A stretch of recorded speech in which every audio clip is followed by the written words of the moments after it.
సమయానికి వచ్చేసాం. చాలా సంతోషం. కారణం ఏంటంటే అపోస్తలుల మొదటి పత్రిక 15వ అధ్యాయంలో క్రైస్తవులనే మనము ఆయన కార్యాల పట్ల శ్రద్ధ వహించాలి, అనగా బాధ్యత లేకపోతే శ్రద్ధ వహించాలన్నమాట.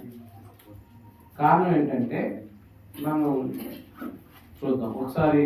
కొరింథీయులకు రాసిన మొదటి పత్రిక 15వ అధ్యాయము 58వ వచనం. కొరింథీయులకు రాసిన మొదటి పత్రిక 15వ అధ్యాయము 58వ వచనంలో, కాగా నా ప్రియ సహోదరులారా, మీ ప్రయాస ప్రభునందు వ్యర్థం కాదని ఎరిగి స్త్రీలను కథలను వారును ప్రభు కార్యాభివృద్ధి యందు ఎప్పటికీ ఆసక్తులై ఉండండి అన్నాడు. క్రైస్తవులైనటువంటి వాళ్ళు దైవ కార్యాల పట్ల ఆసక్తి, ఎప్పటికీ ఆసక్తులై ఉన్నాడు. ప్రభు కార్యాలు అంటే మనం ప్రభు కార్యాలు అంటే ప్రభు పనుల పట్ల మనం బాధ్యత కలిగి ఉండాలి. బాధ్యత, శ్రద్ధ, ఆసక్తి. ఎందుకు మనము కలిగి ఉండాలంటే, క్రైస్తవులుగా మనము ఎందుకు ఈ ప్రభు కార్యాభివృద్ధి కలిగి ఉండాలంటే, మనకున్న పరిస్థితులు ఏంటంటే, మనకున్న భౌతికమైన పనులు, మనకున్న భౌతిక సంబంధమైన ఈ వ్యాపారాలు, ఇవన్నీ ఏం చేస్తూ ఉంటాయంటే మనల్ని దైవ కార్యాల మీద నుంచి ఈ భౌతికమైన వాటి మీద ఆసక్తి రేపించే పరిస్థితులు ఏర్పాటు చేస్తాయి. అందుకని ఫిలిప్పీయులకు రాసిన పత్రికలో ఇలా రాయబడింది. ఫిలిప్పీయులకు రాసిన పత్రిక 2వ అధ్యాయంలో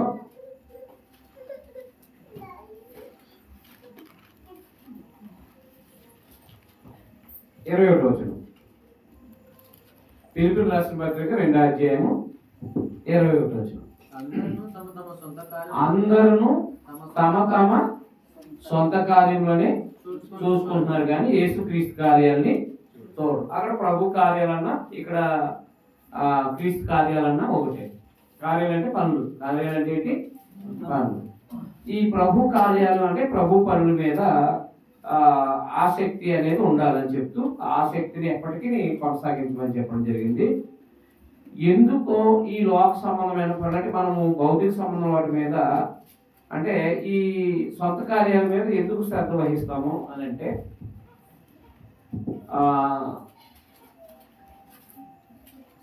మనం ఎప్పుడు కూడా లోకాన్ని ఎప్పుడు ప్రత్యేకంగా చూస్తూ ఉంటాం. అంటే ఎలా అంటే ఎవరైనా రేపుడు పని ఇవాళ చేసుకున్నారనుకోండి, దాన్ని మనసులో పెట్టుకుంటూ ఉంటాం. అంటే ఎక్కువ కష్టపడి సంపాదిస్తున్నారని. తర్వాత ఏది అంటే ఎవరికి ఏముందో చూసి దాన్ని మనం సంపాదించాలనే ఆలోచన బట్టి ఏం చేస్తామంటే శరీర సంబంధమైన పనుల మీద బాధ్యత కలిగి ఉంటాం, అంటే ఎక్కువగా శ్రద్ధ కలిగి ఉంటాం. ఈ చూడండి, మీరు ఏ విషయంలో శరీర సంబంధంగా కార్యక్రమాలకి శ్రద్ధ వహిస్తామంటే, భౌతిక సంబంధంగా మనకి శ్రద్ధ దేని మీద ఉంటుందంటే, ఉదాహరణకి మనము ఒక ఇల్లు కట్టుకుంటున్నాం అనుకోండి, ఎప్పుడు లేస్తాం? అదే ఉదాహరణకి నీళ్లు తడపాలి, ఇల్లు ఎప్పుడు లేస్తాం? ఉదయం లేస్తాం. మధ్యాహ్నం అని కడుతామా? తడపం. ఏముంటుంది? ఎప్పుడు కడుగుతాం? ఏ అంటే దాని మీద శ్రద్ధ. అంటే ఈ బొమ్మను ఇల్లు అయిపోవాలి, అందులో ఉండాలి. పోతామో ఉంటామో తెలియదు తర్వాత సంగతి. ముందు ఇల్లు అయిపోవాలి, తర్వాత ఏమన్నా. కాబట్టి ఏముంటుంది అంటే శ్రద్ధ ఉంటుంది దాని మీద. ఇల్లు కట్టేయడంలో శ్రద్ధ ఉంటుంది. ఎవరి బాధ్యత వాళ్ళు సక్రమంగా నెరవేరుస్తూ పని చేస్తూ ఉంటారు. ఇంట్లో వాళ్ళందరూ ఇది మన ఇల్లు మన కోసం అని చెప్పేసి అందరూ కూడా బాధ్యతగా ఏం చేస్తారంటే పని చేస్తూ ఉంటారు. అయితే భౌతికమైన పనులు ఈ పనులన్నింటిలో మీద శ్రద్ధ ఉంటుంది అన్నమాట ఎక్కువగా. అంటే ఎందుకు అంటే త్వరగా పని అయిపోవాలి, కట్టడం అయిపోవాలి, మనం అందులో నివసించాలి. అవునా కాదు? తర్వాత పెళ్లి పనుల్లో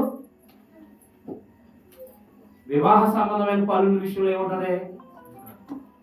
శ్రద్ధ ఉంటుందా, నీరసం ఉంటుందా? అయ్యో చీకటితో వేసిపోతాం. అసలు మధ్యరాత్రి పెళ్ళి అంటే ఇలా కళ్ళు ఇలా తయారు పెట్టి, ఇప్పుడు మీకు ఉండేలేవో మరి మధ్యరాత్రిలో పెళ్ళి. మా ఏరియాలో అయితే నీరసం మొక్కలతో చేసుకుంటారు. ఆ తెల్లారులు ఆ డ్యాన్స్ ప్రోగ్రాలు అవి పెట్టి నిద్ర అవ్వకుండా చూసుకుంటారు. 3 ముహూర్తాలు రెండింటికి ముహూర్తాలు అనేవి ఉంటాయి. ఆ మూడింటికి రెండింటికి ముహూర్తాలు అనేవి ఎలా ఉంటాయంటే ఎంత శ్రద్ధతో అంటే ఎంతో ఆసక్తి, వాళ్ళు ఇక రాత్రి నిద్ర లేకపోయినా సరే చాలా యాక్టివ్గా ఉంటారు. ఏదో సమయానికి దేహం అలసిపోతుంది కాబట్టి పడిపోతారు, అది వేరే సంగతి. మీకు అర్థమైంది. అదే మనకు గంట వాక్యం ఎక్కువైందంటే చాలు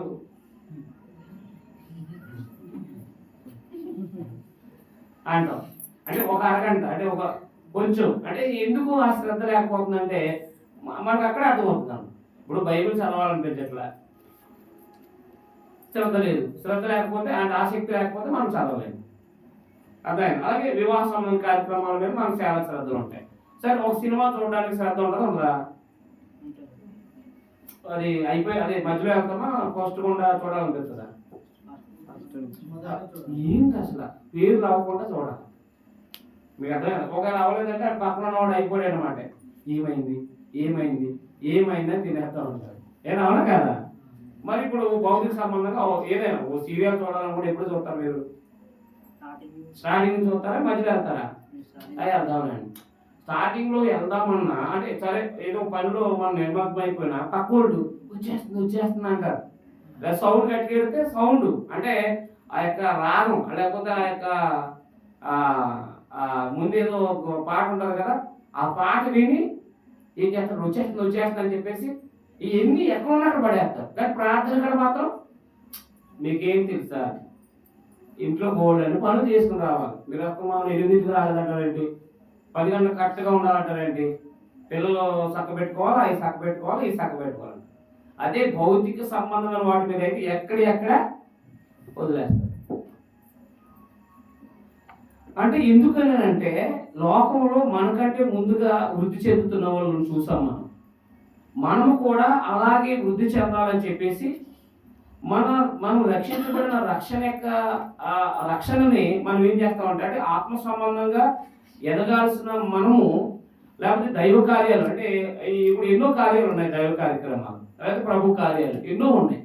ఈ ప్రభు కార్యాలని ఎందుకు పట్టించుకోమంటే భౌతిక సంబంధంగా ఈ శరీరాశ నేత్రాశ జీవుడంబములు వాటి ఎందు మనసు ఉంచడం వల్ల ఈ భౌతిక సంబంధంగా మనం వృద్ధి చెందాలని ఒక తృష్ణ ఒక ప్రత్యేకమైన ఆసక్తి మనలో ఉండటం వల్ల మనకి ఎంతసేపు ఈ భౌతిక సంబంధంగా ఎంత ఎలా ఎదగాలనే ఈ ప్రయత్నాల్లో మనం చాలా ఆసక్తి చూపిస్తాం అన్నమాట. మీరు అర్థమైందా? ఈ ఆసక్తి వల్ల కొన్నిసార్లు మనం దెబ్బలు తింటాం. అంటే భౌతిక సంబంధంగా కొన్నిసార్లు మనం చాలా ఇబ్బందులు పడిపోతాం. అంటే వాటి మీద పెట్టిన శ్రద్ధ వల్ల అనారోగ్యాలకు గురైపోతూ ఉంటాం. కొన్నిసార్లు మనము పడిపోతాం, కొన్నిసార్లు చాలా ఇబ్బందులకు గురైపోతూ ఉంటాం. ఏది భౌతికమైన శ్రద్ధ చూపించడం వల్ల. ఇప్పుడు దైవ కార్యాలు ప్రభు కార్యాలు ఉన్నాయి. ప్రభు కార్యాలు అంటే ఏంటి? ఉదాహరణకి సంఘము ప్రతి ఆదివారం ఉదయం 11 గంటలకు 10 గంటలకు లేదా 9 గంటలకు కూడుకోవాలని ఒక ప్రత్యేకమైన నియమం ప్రకటించుకున్నాం. కారణం ఏంటంటే ఇంకా ఆదివారం అంటేనే మనకి గుర్తొచ్చేది ఆరాధన. ఏమన్నా కదా? ఇప్పుడు ఆరాధన అనేది మనం ఒకటి బాధ్యతతో కూడింది. అది కూడా ప్రభునందు ఒక పని అనమాట. ఆరాధించడం కూడా ఒక పని, అర్థమైంది. కాబట్టి ఇది ఒక బాధ్యత అనమాట. ఈ బాధ్యత మీద మనం ఏం చేస్తామంటే ఆదివారం అనేటప్పటికీ ఆరాధన అనేది మనకి జ్ఞాపకం రావాలి. గుర్తుపెట్టుకోండి. ఎప్పుడైతే సంఘము నిర్ణయించిందో సమయము, ఆ సమయానికి మనము ఖచ్చితంగా సిద్ధపడి ఉండాలి. ఎందుకు సిద్ధపడి ఉండాలంటే ప్రారంభ ప్రార్థనలో ఏకీభవించి ముగింపు ప్రార్థన వరకు ఉంటే ఆ యొక్క అనుభవం ఆ విధానం వేరుగా ఉంటుంది. మధ్యలో వస్తే మధ్యలోనే ఉంటుంది, అంటే కొంచెం ఏదైనా డిస్టర్బెన్స్గా ఉంటుంది. మీకు అర్థమైందా? కాబట్టి క్రైస్తవులైన మనము ఈ నియమించుకున్న ప్రభు యొక్క కార్యాలు అంటే తండ్రిని ఆరాధించే కార్యక్రమంలో ఈ ప్రత్యేకమైన శ్రద్ధ అనేది ఖచ్చితంగా ఉండాలన్నమాట. అయితే సంఘానికి అప్పచెప్పిన మరో బాధ్యత ఏంటంటే సంఘము ఆరాధన చేయడమే కాకుండా సంఘము ద్వారా తన యొక్క నానా విధమైన జ్ఞానం అంటే మరికొంతమంది సువార్త విరజల్లే కార్యక్రమాలు కూడా దేవుడు మనకి ఈ బాధ్యతను పెట్టాడు అనమాట. ఏంటంటే ఒకసారి ఎఫెసీయులకు పత్రిక 3:8 చూడండి. ఒకసారి ఎఫెసీయులకు రాసిన పత్రిక 3:8 దేవుడు మన ప్రభు అయిన క్రీస్తు యేసునందు చేసిన నిత్య సంకల్పం చెప్పున పరలోకంలో ప్రధానులకి అధికారులకి సంఘము ద్వారా తన యొక్క నానా విధమైన జ్ఞానము ఇప్పుడు తెలియబడవాలని ఉద్దేశించి, అది ఏ దేవుడు ఏం ఉద్దేశించాడు అంటే సిలువను కూర్చున్న వార్త అనే దేవుని జ్ఞానం ప్రభు అంటే అనేక మన ఆత్మరక్షణ కొరకు పనిచేసే బాధ్యతని దేవుడు సంఘానికి అప్పచెప్పాడు అనమాట. అంటే ఇప్పుడు ఈ ఊళ్ళో రక్షించబడడానికి సంఘం ఏం చేయాలంటే పని చేయాలి. అది ప్రభు కార్యం అంటారు. దాన్ని కూడా ఏమంటారు అంటే ప్రభు కార్యం అంటారు అన్నమాట. ఇప్పుడు మనము స్వార్థ నిమిత్తము బయటికి వెళ్ళాం, అంటే ఒక ఇంటి దగ్గరికి వెళ్ళాం వాకింగ్ చెప్పడానికి, సంఘం అంతా వెళ్ళాం. అంటే మీరు ఒక్క చెప్పక్కర్లేదు, మీరు కూర్చోవచ్చు. స్త్రీలు పురుషులు సిద్ధం చేసుకుంటూ ఉంటారు, కార్యక్రమాలు నడిపిస్తూ ఉంటారు. ఈ కార్యాల్లో మనం అదే అందరూ కూడా శ్రద్ధ వహించామనుకోండి. అంటే కొన్ని కుటుంబాలకు సువార్త అందేలాగన మన ద్వారా అంటే సంఘము ద్వారా రక్షించబడి ఎక్కడ స్థానిక సంఘం ఉంటే అక్కడ స్థానిక సంఘం ద్వారా సువార్త ప్రకటించబడాలి అనమాట. ఆ సువార్త పనిలో మనము అంటే దైవ అదే కార్యక్రమాలు వివరించబడేటప్పుడు అదే ప్రకటించబడేటప్పుడు మన బాధ్యత మనం వివరించాలన్నమాట. అంటే ఏంటి, రోజు దేవుని పనేనా, అంటే రోజు సువార్త కూడికలేనా, అంటే ప్రతిరోజు ప్రార్థనలేనా, ఈ మనకి ఎందుకు వాటి మీద శ్రద్ధ లేకుండా పోతుందంటే ఈ భౌతికమైన వాటి మీద ఉంది కాబట్టి శ్రద్ధ, ఈ ఆత్మ సంబంధమైన వాటి మీద మనకి ఏమవుతుంది అనమాట, ఆసక్తి తగ్గిపోతుంది అనమాట. అందుకని మన బాధ్యతలు ఏంటంటే ఆరాధన, అలాగే ప్రభు సువార్త ప్రార్థన, ఈ కార్యక్రమాల్లో మనము చాలా ఆసక్తి కలిగి ఉండాలన్నమాట. ఆసక్తి లేకపోతే అందరూ ఒక క్రమమైన పద్ధతిలో కూడుకుని కొంతమందికి మనం చెప్పకపోయినా లేకపోతే మనం వ్యక్తిగతంగా కూడా సువార్త ప్రకటించకపోయినా మనం ప్రభు కార్యాల మీద ఆసక్తి లేనట్టే అవుతుంది అన్నమాట. మీకు అర్థమైందా? చూడండి ఒకసారి ఫిలిప్పీయులకు రాసిన పత్రిక 4:2 సువార్త పనులు స్త్రీలు కూడా చాలా యాక్టివ్గా ఉన్నారు. మొదటి శతాబ్దంలో ప్రభు కూడా స్త్రీలు ఉన్నారు. అదే అపోస్తులతో కూడా స్త్రీలు ఆ సువార్త పనులు సహకారులుగా ఉన్నారు. ప్రభునందు ఏక మనసు గలవారే ఉండుడని యువదేను సుంటికేను బతిమాలుకుంటున్నాను. అవును, నిజమైన సహకారం ఆ స్త్రీలు క్లేమెంతుతోను నా ఇతర సహకారులతోను సువార్త పనిలో నాతో కూడా ప్రయాసపడ్డారు అన్నమాట. అంటే మొదటి శతాబ్దంలో క్రైస్తవులు వాళ్ళు అప్పుడు టీవీలు సెల్లలో మీకు అర్థమైందా, ఈ నాటికీ రంగం ఉన్నా కానీ అది గొప్ప గొప్ప వాళ్ళ దగ్గర తప్ప, అంటే రాజరికంలో తప్ప ఏముండే కాదు. కష్టపడటం, భోజనం చేయడం, తినడం అంతే. మీకు అర్థమైందా? ఈ డ్రామాలు అవి ఏమి లేవు అప్పుడు. మీకు అర్థమైంది? సినిమాలకు ముందు డ్రామాలు ఉండేవి, అంటే సినిమాలకు ముందు నాటకాలు ఉండేవి. ఇవి ఆనాడు ప్రత్యేకంగా లేవు. సామాన్యంగా ఎక్కడున్నా, అంటే ఒకవేళ ఉంటే సిటీల్లో ధనవంతుల మధ్యలో డ్యాన్స్ ప్రోగ్రాంలు అవి ఉండేవి, రాజరికాల కుటుంబాల్లో ఉండేవి.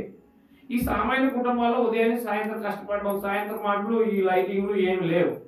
మీకు అర్థమైందా? అంటే ఈ కరెంట్ కానీ ఏమి లేవు. ఆ దేపు గుడ్డి పెట్టుకోవడము అర్థమైందా? జీవితం 8 అంటే వెలుగుండగానే పనులన్నీ చక్కబెట్టేసుకోవడం, వెలుగుండగానే తినేయటము, ఇలాంటివి జరిగాయి అన్నమాట. మీకు కూడా కొంతమంది తెలిసి ఉంటుంది. వెలుగుండగానే అంటే 6 తినేయటం అన్నీ జరిగాయి అనమాట.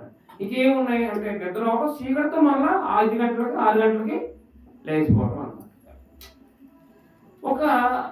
ఇంకా ఏముండేదంటే సరే ఇప్పుడు పని ఇంకా భౌతిక సంబంధంగా ఈ యొక్క నాటకీయ రంగం అనేది లేదు కాబట్టి, ఈ సినిమాలు సీరియళ్ళు వాటి మీద ఏమి లేవు కాబట్టి, ఇక వాళ్ళు ఏం చేసేవారంటే ప్రభునందు ఉన్న వాళ్ళు ఏం చేసేవారంటే ఇక తిని తాగి పడుకోవడమే కాకుండా, తినడం తాగడం పడుకోవడమే కాకుండా, ఈ అంటే పురుషులతో పాటు సువార్త పనికి సువార్త ప్రకటించడానికి ప్రాంతాలు తిరిగేవారు. సంఘానికి దేవుడు పెట్టిన బాధ్యత, అంటే మనం బాధ్యత అది. అసలు ఈ బాధ్యతను వాళ్ళ ఆసక్తితో, అంటే ఆసక్తి ఉంటేనే కదా మనము ప్రయాసపడతాం. మీకు అర్థమైంది? ఆసక్తి లేకపోతే మనం ఎవరికి ఏం చెప్పడానికి ఆలోచన ఉండదు అనమాట. అందువల్ల సువార్త ప్రకటించాలనే ఓ ప్రత్యేకమైన ఆసక్తి ఆనాడు సంఘాలకు ఉండేదన్నమాట. మీకు అర్థమైంది. ఇప్పుడు మనం ఏదైనా ఇప్పుడు మనందరం కలిపి ఈదులో మీటింగ్ పెట్టాలి, మీరు అందరూ రావాలని అనుకోండి. ఆదివారం రావడానికి ఇబ్బందిగా ఉంది, ఇప్పుడు ఈ పనులన్నీ మానుకుని ఎక్కడ వస్తామని చెప్పేసి మాట్లాడతాం. మనము ఏ ఏ పనులు అవాయిడ్ చేయగలిగితే మనము ఈ చేయగలుగుతామో మనకు తెలుస్తుంది. కానీ మనము ఎడిట్ అయిపోతాము. ఏది ఈ భౌతికమైన సెలవులు కానీ లేకపోతే మీరే ఎంత ఆసక్తి అంటే ఒకవేళ ఇక్కడ సిగ్నల్ లేకపోతే ఏదో కొండకైనా చూస్తున్నారు, నేను వస్తా చూస్తున్నాను. ఏ కొండ మీద సిగ్నల్ బాగా అవుతుందో అక్కడికి వెళ్ళి చూసి 11 దాకా అయినా చూసి 12 దాకా చూసి వస్తున్నారు. అవునా కదా? దాన్ని ఏమంటారు? భౌతికమైన మీద వాటి మీద ఆసక్తినే కదండి. అవునా కదా? అంటే భౌతిక సంబంధాలు ఎందుకు వాటికి ఎడిట్ అయి ఆసక్తి కలిగి ఉన్నారంటే ఇక ఏదో ఆనందం అంటే భౌతికంగా ఏదో చూసి సంతోషపడాలా అని వాటి మీద మనసుకి వెళ్ళిపోయింది అనమాట. అందుకని ఆత్మ సంబంధమైన వాటి మీద మనకి అంత శ్రద్ధ లేకుండా పోతుంది అనమాట. అయితే మొదటి శతాబ్దంలో ఈ దైవ సంబంధమైన అంటే ఈ సువార్త కార్యక్రమాలు అది పిలిపెత్తలనే కదా మనం ఇంకా చదవం. క్రీస్తు అంటే మీ సొంత పనుల మీద కాకుండా ప్రభు కార్యాల మీద కూడా ప్రభు కార్యాలు చేయని చెప్పడం జరిగింది. అంటే ఆటోమేటిక్గా పిలిపి స్థానిక సంఘం చాలా ధనవంతులైనటువంటి వాళ్ళు ఇలాంటి పక్క అంటే శరీర సంబంధమైన పనుల మీదే ఉండిపోతారేమని చెప్పేసి వారు మీరు క్రీస్తు కార్యాలు చూడాలని చెప్పడం అనేది జరిగింది అనమాట. అంటే మనం ఎందుకు ప్రభు కార్యాల మీద శ్రద్ధ పెట్టాలంటే ఒకటి మన ఆత్మీయ క్షేమాభివృద్ధి, రెండు దేవుని చిత్తాన్ని మనం నెరవేరుస్తున్నాం. అదే ఆయన ఆశించిన దాన్ని మనం నెరవేరుస్తున్నాం అనమాట. అంటే ఆశించింది ఏం ఆశించాడు ఆయన అంటే తిమోతి రాసిన మొదటి పత్రిక 2వ అధ్యాయము 4-5 వచనాల్లో మనుషులందరూ రక్షణ పొందాలి. అదే మనుషులందరూ రక్షణ పొందాలి. సత్యాన్ని కూర్చిన అనుభవ జ్ఞానంలో కలవారి ఉండాలి. చూసారా, మనుషులందరూ రక్షణ పొందాలని ఆసక్తి దేవుడికి ఉంది. ఆసక్తి దేవుడికి ఉంది. ఏది మనుషులందరూ రక్షణ పొందాలి. అందుకోసం యేసుప్రభువుని పంపించాడు దేవుడు చేయాల్సిన పనులు చేశాడు. ఇప్పుడు రక్షించబడిన వాళ్ళు ఏం చేయాలి? ప్రభువు యొక్క సందేశాన్ని ప్రకటించాలి. ప్రభు యొక్క సందేశాన్ని ప్రకటించాలంటే మనము ప్రభు కార్యాలలో ఆసక్తి అనేది ఉంచాలన్నమాట. అదైనా ఎందుకు ప్రభు కార్యాల ఆసక్తి అంటే దేవుని చిత్తాన్ని మనము నెరవేరుస్తాం అనమాట. అప్పుడు అంటే ఎంత సంతోషం ఆలోచించేయండి. ఇప్పుడు మీరు ఎవరైనా ఒక ఉదాహరణకి ఎవరైనా ఒక పెళ్లి జరుగుతుంది. మీరు ఆ 2 రోజులు జరిగినా 3 రోజులు జరిగినా మీరు వాళ్ళ ఇంటికి వెళ్ళి చాలా సహాయం చేశారు. అంటే మీ వంతు మీ బాధ్యతగా వాళ్ళకి సహకరించారు. వాళ్ళు సంతోషపడరా? మీరు వేరే వాళ్ళ పనుల్లో సహకారం చేశారు. ఒక 4 రోజులైనా 2 రోజులైనా లేదా ఒకే రోజు సహకరించారు. వారి యొక్క ఇబ్బందుల్లో సహకరించారు, లేదా వారి ఇబ్బందుల్లో మీరు నిలబడ్డారు, లేకపోతే వారి ఆనందంలో మీరు నిలబడ్డారు. వాళ్ళకి ఆనందమా, వాళ్ళకి సంతోషమా కాదా? అలాగే పరలోకమున్న దేవుని యొక్క చిత్తమై ఉన్న ఈ సువార్త ప్రకటన అనేది మానవులందరూ రక్షణ పొందే ఆ కార్యక్రమాల మీద మనకి ఆసక్తి ఉండాలి అన్నమాట. మీకు అర్థమవుతుందా? అది అందుకనే రోమపత్రిక 14వ అధ్యాయంలో ఆసక్తి విషయంలో ఎలా ఉండాలో చెప్తున్నాడు అక్కడ. చూడండి, రోమిలకు రాసిన పత్రిక 12వ అధ్యాయము 11వ వచనం. ఆసక్తి విషయంలో 11వ వచనం చూడండి ఒకసారి. ఆసక్తి విషయంలో మాంద్యులు కాక ఆత్మయందు తీవ్రత గలవారే ప్రభువుని సేవించడం. ప్రభువుని సేవించడం అంటే ప్రభు సేవ చేయండి అని అర్థం. అదైందా? అది ఆసక్తి విషయంలో మాంద్యులు కాక అంటే ఏంటి? మందబుద్ధి అంటే అర్థం ఏంటంటే ఈ వెళ్దాంలే చూద్దాంలే అని ఆ విధానం కలిగి ఉండడమే మందబుద్ధి అనమాట. విన్నదాన్ని కూడా ఆసక్తితో వెళ్ళలేకపోవడం, కూడా విన్నదానికి వినే సందేశం కూడా ఆసక్తి లేకపోవడం అనమాట. కాబట్టి ఆసక్తి విషయంలో మాంద్యులు కాక ఆత్మయందు తీవ్రత గలవారే ప్రభువుని సేవించండి అన్నాడు. అంటే ప్రభువుని సేవించడం అంటే ఆ ప్రభు యొక్క సేవా కార్యాల్లో మనం ముందుకు సాగాలన్నమాట. మీకు అర్థమైంది? అందువల్ల దేవుని పిల్లలుగా గుర్తుపెట్టుకోవాల్సిన విషయం అనమాట. ఆత్మ సంబంధంగా మనం ముందుకు సాగాలి. అయితే మనకి ఎప్పుడు ఉంటుంది ఆత్మ సంబంధమైన ఆసక్తి? అంటే దైవ కార్యాల పట్ల ఎప్పుడు ఆసక్తి ఉంటుందంటే ప్రారంభంలో మనకు అనారోగ్యాలు ఉన్నప్పుడు, అలాగే మనకి ఇబ్బందులు సమస్యలు ఉన్నప్పుడు అంటే మనకున్న లోటు తీర్చాలని దేవుడు మన యొక్క బాగా ఇబ్బంది తీర్చాలని చెప్పేసి మనము ఏం చేస్తూ ఉంటామంటే ప్రత్యేకంగా ఎక్కువ శ్రద్ధ చూపిస్తాం. ఏమన్నా కాదా? ఎక్కువ శ్రద్ధ చూపిస్తాం. ఏంటంటే ఎక్కడ ప్రార్థన ఉంటే అక్కడికి వెళ్ళిపోవడం, అన్ని వదిలేసి పనులన్నీ వదిలేసి తర్వాత ప్రార్థన ఎక్కువ చేసుకోవడం, ఆసక్తితో ప్రార్థన చేసుకోవడం. ఇప్పుడు చూడండి, ఆసక్తితో ప్రార్థనలో కూడా ఆసక్తి ఉండడం అన్నమాట. ప్రార్థనలో కూడా ఆసక్తి అంటే ఒక బాధ్యత, శ్రద్ధ కలిగి ఉండడం అనమాట. ఒక ఆసక్తి కలిగి ఉండడం అనేది చూసుకుంటాం అనమాట. ఎందుకంటే ఒకసారి యాకోబు రాసిన పత్రికలో 6:17లో ఏమంటే 5:15 క్షమించండి 5:17 వచనంలో 5:15 వచనంలో ఏదైనా మనవాడి స్వభావం మనుషులే వర్షింపకున్నతులు ఆసక్తితో ప్రార్థన చేసి, ప్రార్థనలో కూడా ఏముండాలి? ఆసక్తి ఉండాలన్నమాట. అంటే మనము దేవునికి చెప్పుకునే విషయం కూడా అది ఒక ప్రత్యేకమైనగా ఉండాలన్నమాట. అంటే ప్రత్యేకంగా అంటే ఏంటి? ఒక శ్రద్ధతో చేయాలంతే. అందుకే నేను పొద్దు నుంచి పడుకున్నాం కాపాడండి అనేత అంత ఉండకూడదు. ప్రార్థనలో శ్రద్ధ ఉండాలి వద్దా? అది శ్రద్ధ అంటే ఆసక్తి ఉండాలన్నమాట. ఆసక్తి అంటే ఒక ప్రత్యేకంగా ఒక సమయాన్ని కేటాయించడం, కొద్ది సమయాన్ని కేటాయించింది మనము మన మన అవసరాలు ఏంటో శ్రద్ధగా చెప్పుకోవడం.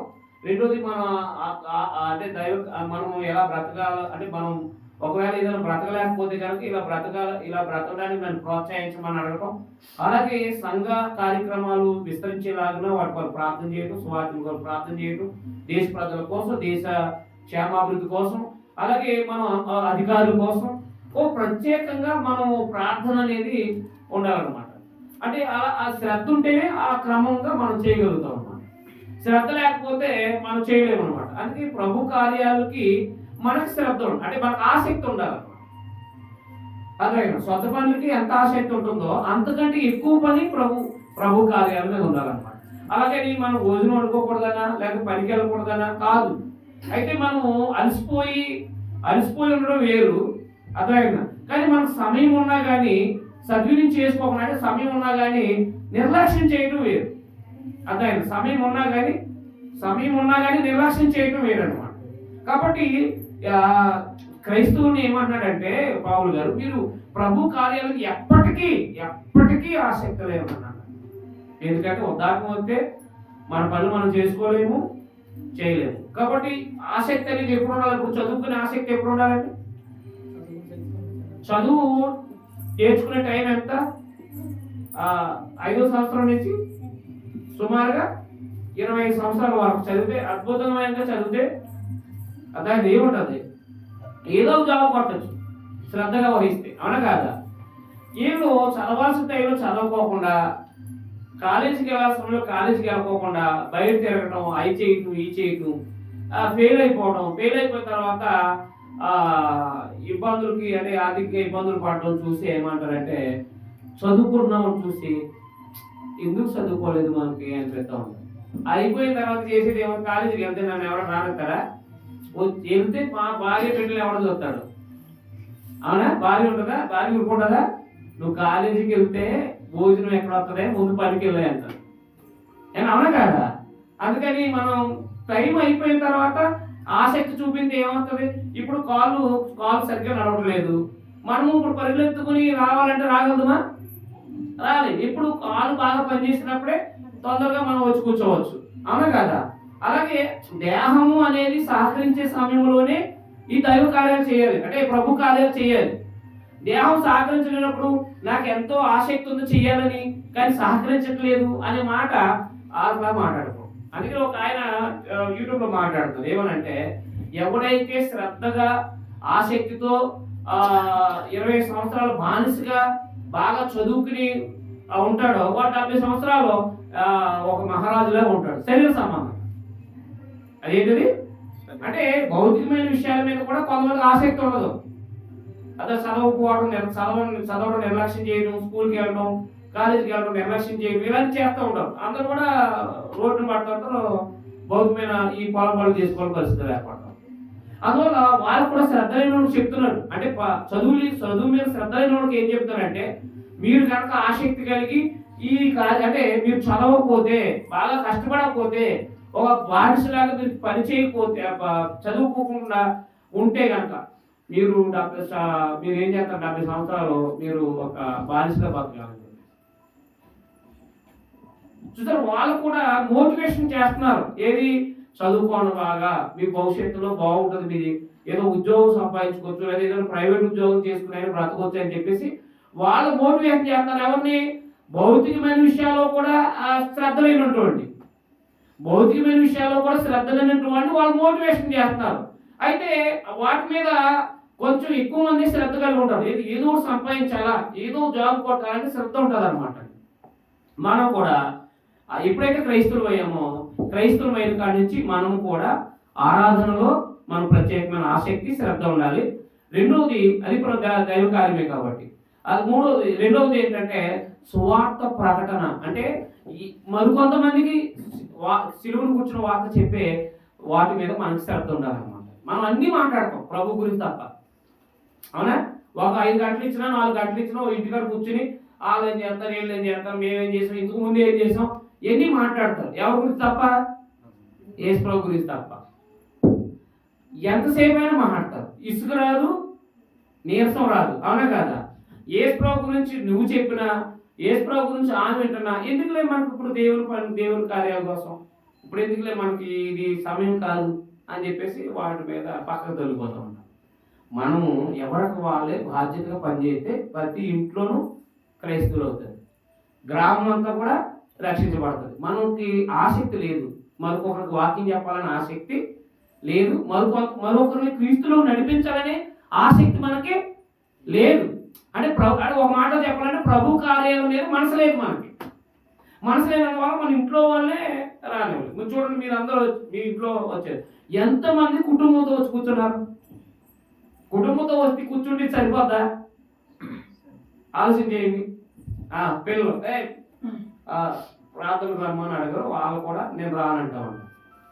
అర్థమైందా? చిన్నప్పుడు రానన్నప్పుడు ఏం చేసేవారు? 4 తగిలించి ఏం చేసేవారు? అలాగే చిన్నప్పటి నుంచి కూడా పిల్లలకు కూడా ఒక ప్రత్యేకమైన శ్రద్ధ చూసుకుని, అంటే ఆసక్తి, వాళ్ళు కూడా దైవ కార్యాల పట్ల ఆసక్తి కలిగి నేర్పిస్తే ఎంతో అద్భుతంగా ఉంటుంది. అర్థమైందా? ఇప్పుడు ఆసక్తి అనేది ఎవరి పట్ల వస్తుంది? మనకుంటే వాళ్ళకి వస్తుంది, మనకుంటే వాళ్ళకి వస్తుంది. మనకుండి అంటే మనకున్న అంటే మనకు లేకపోతే వాళ్ళకు రాదు. మీకు అర్థమైందా? కాబట్టి దేవుని పిల్లలుగా మనము ఏ కార్యాల మీద శ్రద్ధ ఉంది? మనకి శరీర సంబంధ కార్యాల మీద శ్రద్ధ ఉందా? ఆత్మ సంబంధ ప్రభు కార్యాల మీద శ్రద్ధ ఉందా? అర్థమైందా? అంటే ఆసక్తి ఉందా? కాబట్టి ఆసక్తి లేకపోతే ఏమవుతాం? ఆసక్తి లేకపోతే అంటే ఆసక్తి కలిగి మనం పని చేయాలన్నమాట. ఇంకొక మూడో విషయాన్ని కూడా చెప్పడం జరిగింది. మనకు ఇంకో ఆసక్తి ఉండాలి. అంటే ప్రభు కార్యాల మీద ప్రభు చెప్పిన దాంట్లో మరొక పని ఉంది. గలతీ పత్రిక 2:10 గలతీ రాసిన పత్రిక 2:10 మరొక పని, అది కూడా అంటే ప్రభు ఆజ్ఞాపించింది, అలాగే దేవుడు క్రీస్తునందు ఆజ్ఞాపించిన కార్యక్రమం. అది మేము పాత నిబంధన నుంచి కూడా అది ఆజ్ఞాపించుకుంటూ వస్తున్నాడు. మేము బీదలను జ్ఞాపకం చేసుకోవాలని మాత్రమే వారు కోరారు. అంటే అపోస్తులు పౌలు గారిని ఏమన్నారంటే, సరే నువ్వు అన్ని జనులకు అపోస్తుడు, మేము అంగీకరిస్తున్నాం అని సేకేట్ ఇచ్చారు వాళ్ళకి. అయితే మీరు సువార్త ప్రకటిస్తున్నారు, మంచిదే, శిలువను కూర్చొని వార్త ప్రకటిస్తున్నారు. అయితే వార్త ప్రకటిస్తున్నప్పుడు బీదలు ఉంటారు. స్వార్థ ప్రకటించినప్పుడు ఎవరుంటారు? బీదలు ఉంటారు. స్వార్థ ప్రకటించినప్పుడు బీదలు కనపడతారు. అంటే భోజనం లేనివాడు కనపడతారు, లేకపోతే భోజనం లేనివాడు కనపడతారు. ఏం చేయమన్నాడు అప్పుడు? ఏం కలిగి ఉన్నాడంటే ఆయన కూడా ఆసక్తి, అలాగూ చేయుటకు నేను. చూడండి, మన ఎదురుగున్న అమ్మ బాబు నడుస్తున్నా మనకు ఒకసారి పట్టించుకొని వెళ్ళిపోతాం. మీకు అర్థమైందా? అంటే మనకు ఆసక్తి లేదు. ఏది కొంత మన జీవులో ఉన్న దానం పేదలకు ఇవ్వాలనే ఆసక్తి మనకి లేదు. అది మొదటి శతాబ్దంలో బాధ. అది చెప్పాడు కదా, బాధ్యతగా తీసుకొని నిష్కాల్పమైన భక్తి ఏదంటే జరుగుతున్న ఆదరించడం అని చెప్పేసి. అందువల్ల మనము చూడండి, మాకు చిన్నప్పుడు విగ్రహాల దగ్గరికి వెళ్ళినప్పుడు ఏం చేసేవారంటే కొన్ని చివరి డబ్బులు ఇచ్చేవారు. అదే మా అమ్మ తీసుకెళ్ళేది ఎప్పుడు ఈ భౌతికమైన ఈ విగ్రహాల కాడికి వెళ్ళినప్పుడు ఈ డబ్బులు ఇచ్చేవారు. వరుసగా కూర్చునేవారు. అప్పుడు అనుకునే వాళ్ళు ఎక్కువ మంది ఉండేవారు. మా చిన్నప్పుడు ఒక 45 సంవత్సరాల క్రితం అనుకునే వాళ్ళు ఎక్కువ మంది ఉండేవారండి. అంటే రోడ్ల మీద ఎక్కువ మంది. ఇప్పుడు పెన్షన్ ఇస్తున్నారు కాబట్టి అంత దుస్థితి ఎవరికి లేదు, దేవుని దయ వల్ల. అప్పుడు ఎక్కువ మంది ఉండేవారండి. కాబట్టి బియ్యము అర్థమైందా, తర్వాత చిల్లర అంటే 10 పైసలు అవ్వచ్చు, లేక పావులు అవ్వచ్చు, ₹1 అవ్వచ్చు, ఇవన్నీ ఇచ్చేవారు. ఇస్తే అన్ని ఇస్తే ఒక్కొక్కరికి ఒక్కొక్కటి వేసుకుంటే వెళ్ళాలి. మీకు అర్థమైనా అర్థమైనా, ఒక్కొక్కరికి ఒక్కొక్కటి వేసుకుంటే వెళ్ళాలి. అంటే ధర్మం చేయటం అంటే ఒక సహాయం చేయటం అనేది వాళ్ళకున్న దాంట్లో నేర్పించారు. ఇప్పుడు క్రీస్తునందు అవి లోకంలో ఏదో పండుగ వచ్చినప్పుడు లేదా పబ్బం వచ్చినప్పుడు ఏదో జస్ట్ ఏదో జరుగుతూ ఉంటుంది వాళ్ళకి. అప్పుడే తప్ప ఇంకా మన మిగతా టైంలో శ్రద్ధ ఆసక్తి ఉండదు. అంటే క్రైస్తువులంటే మనకి ఈ పేదలకు ఇచ్చే విషయంలో కూడా మనం ఆసక్తి కలిగి ఉండాలి. అదే పేదలకి అంటే అప్పించేవాడు యెహోవాకి, అప్పించేవాడిని సాయంత్రం చెప్పడం జరిగింది. అవునా కాదా? అంటే ఇప్పుడు మనం క్రైస్తవులైన మనం తింటాం, మనం త్రాగడమే కాకుండా ప్రభు పనిలో బాధ్యతగా ప్రభువు కూడా పేదలను కనికరించాడు. ఆయన భోజనం లేని వాళ్ళకి ఆ సమయం భోజనం ఏర్పాటు చేయడం, అనారోగ్యంలో ఉన్న వాళ్ళకి ఆరోగ్యాన్ని దయచేయడం అనేది ఆయన శ్రద్ధ చూపించారు. అలాగే తగ్గుతా కూడా ఈ దీనుల్ని ఆదరించింది ఏది తమకున్న పరిస్థితిని బట్టి. అంటే మనకు కూడా ఆసక్తి ఉండాలండి. ఇప్పుడు ఆరాధనకి వెళ్ళాలనే ఆసక్తి సమయానికి అర్థమైందండి. అలాగే సువార్త ప్రాంతంలో మనము కూడా పాలుభాగస్తులు అవ్వాలని, అలాగే వాక్యం ధ్యానించాలని, అంటే దేవుని వాక్యాన్ని శ్రద్ధగా చదవాలని, లేకపోతే దేవుని వాక్యాన్ని వినాలని, చదవలేని స్థితి ఉంటే కనుక వినాలని, ఈ ఆసక్తి ఉంటే కనుక మనం ఆత్మ సంబంధంగా ఎక్కడికో అంటే ఆత్మీయంగా చాలా ఉన్నతమైన స్థితికి వెళ్ళిపోతామండి. మీకు అర్థమైంది. అవి లేనందువల్ల మనము జస్ట్ వినేసి వెళ్ళిపోవడం, మర్చిపోవడం, దానివల్ల మనకి అంత అంటే కార్యాల మీద ప్రభు కార్యాల మీద శ్రద్ధ లేదన్నమాట. ప్రభు కార్యంలో భాగంగా భేదాలను జ్ఞాపకం చేసుకోవడం కూడా ఒక భాగం అన్నమాట. అంటే సువార్త చెప్పేటప్పుడు భోజనం లేనటువంటి భోజనం పెట్టి అమ్మ ప్రభు నమ్ముకో, ప్రభుని యేసుక్రీస్తునందు విశ్వాసం నుంచి బాప్తిసం పొంది నీ పాపాలు క్షమించబడితే ఆయన మనందరి కోసం ప్రాణం పెట్టారు, చనిపోయారు, సిలువలో సమాధి చేయబడి తిరిగి లేపడ్డారు. ఇలాగ ప్రకటించాలి మనకి సమయం దొరికినప్పుడు. అలా అంటే ఒక బాధ్యతగా పెట్టుకోవాలన్నమాట. ప్రతిరోజు ఎవరికొకరికి వాక్యం చెప్పాలని ఒక ఆసక్తి ఉండాలి, దాని బాధ్యతగా వ్యవహరించాలన్నమాట. అలా వ్యవహరించినప్పుడు ఎంతమంది రక్షించబడతారో మీరు ఆలోచన చేయండి. ఎంతమంది రక్షించబడతారో మీరు ఆలోచన చేయండి. మీకు అర్థమైందా? ఎంతమంది రక్షించబడతారో మీరే ఆలోచన చేయండి. బాధ్యత ఆసక్తిగా మనం ప్రభు కార్యాలు ఏముంది, ఒక సువార్త చెప్పడమే ప్రభు కార్యం, అవునా కాదు? వీళ్ళు ఏం చేశారంటే లిమిట్ చేసుకున్నారు. సంవత్సరానికి 40 రోజులు మాత్రమే ఎక్కువగా వాక్యం నేర్చుకోవాలి. అంతేనా? లెంట్ డేస్ సంవత్సరానికి ఎన్ని రోజులు? 40 రోజులు మాత్రమే ఏం చేయాలి? ప్రతిరోజు కూడుకుని వాక్యం వినాలి. మిగతా రోజుల్లో అది వారం వస్తే సరిపోదు. అంటే ఏం చేశారు? భక్తిని ఏం చేశారు అంటే దైవ భక్తిలో అంటే ప్రభు కార్యాలని ఏం చేశారంటే కుదించుకున్నారు. అయ్యా మేము సంవత్సరం పొడినంత చేయలేము, కూడుకోలేము, వినలేము, మాకంత లేదు, కానీ ఒక 40 రోజులు అంటే మేము పర్వాలేదు అని చెప్పేసి వాళ్ళు ఏం చేసుకున్నారనమాట, ఒక మత సంబంధమైన కట్టడ నియమించుకున్నారనమాట. అందువల్ల ప్రతిరోజు దినదినము అంటే ప్రతిరోజు మన వాక్యం, ఇప్పుడు ప్రతిరోజు భోజనం చేయడం వల్ల మన శరీరం ఆరోగ్యంగా ఉంది. ప్రతిరోజు మనం వాక్యం వినడం వల్ల మనకి చాలా ఎనర్జీగా ఉంటుంది. నా దగ్గర క్లాస్కి వస్తూ ఉంటాను ప్రతి సోమవారం, లేక ఆయా ప్రాంతాల్లో వాకింగ్ చెప్తూ వెళ్తూ ఉంటాను. వెళ్తున్నప్పుడు ప్రసంగం అయిన తర్వాత వాళ్ళు ఏమంటారంటే, నాకు చాలా ధైర్యం వచ్చిందని మీరు చెప్పిన ఈ సందేశాన్ని బట్టి నాకు చాలా ధైర్యం ఉన్నాను. అంటే ఎవరికి ఏంటో నాకు తెలియదు, కానీ నేను చెప్పాల్సిన సందేశం నేను చెప్పడం వల్ల వాళ్ళు వచ్చి మాట్లాడతారు. నాకు చాలా ధైర్యం వచ్చిందండి వాక్యం అంటే కృంగిపోయాను మొన్నటిదాకా, సందేశం విన్న తర్వాత నాకు చాలా ధైర్యం వచ్చిందని. చూసారా, సందేశం ప్రకటించడం వల్ల ఎంత ఎనర్జీగా అంటే ఆత్మ సంబంధమైన ఎంత ఎనర్జీ అంటే శరీర సంబంధమైన కార్యాలని అధిగమించి ముందుకు వెళ్ళడానికి, ఈ బాధలన్నింటిని కూడా పెద్దగా లెక్క చేయకోకుండా ముందుకు సాగడానికి, ధైర్యంగా నిలబడడానికి, బాధల్లో ఒక క్రైస్తవులుగా నిలబడడానికి దేవుని వాక్యం అనేది చాలా మేలు చేస్తుందండి. అది చదివిన వాళ్ళకి ఎక్కువ రోజులు వినే వాళ్ళకి మాత్రమే, ఎక్కువ రోజులు వింటానే ఉండే వాళ్ళకి మాత్రమే అది ప్రయోజనకరంగా ఉంటుంది అన్నమాట. అది ప్రతిరోజు భోజనం చేయడం వల్ల మనం శరీరం శక్తివంతంగా ఉంటుంది.